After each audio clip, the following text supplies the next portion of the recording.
Ce que le grand fait pour le petit. Des chars de combat engagés en faveur de l'environnement.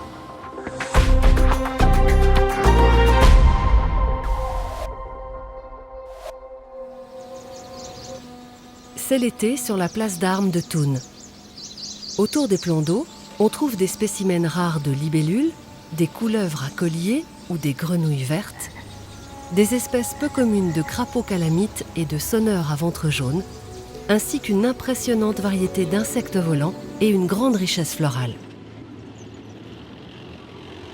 Juste à côté, les gros chars s'entraînent au combat et les véhicules à roues pratiquent la conduite sur la piste tout-terrain. L'Alment, sur la place d'armes de Thun, est un parc naturel certifié. La population aime l'utiliser comme zone de détente, en particulier le week-end et les soirs d'été.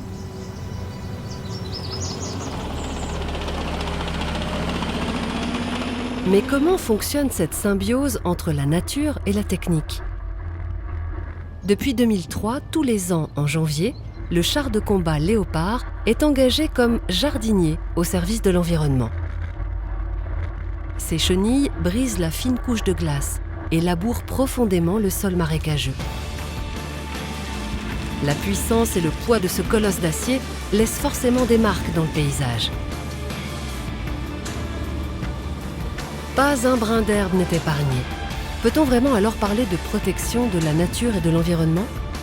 Bien sûr, car quand on parle de protection de la nature, il ne s'agit pas uniquement de laisser faire la nature.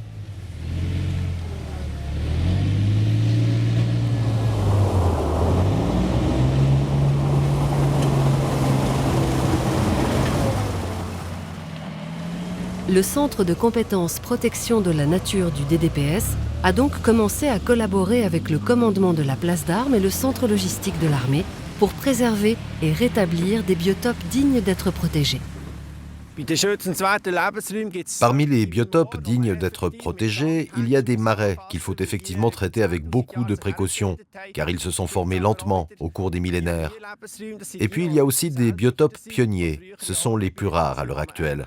Il s'agit d'anciennes zones alluviales qu'il faut régulièrement défricher pour permettre aux espèces thermophiles d'avoir assez de soleil et de chaleur au sol.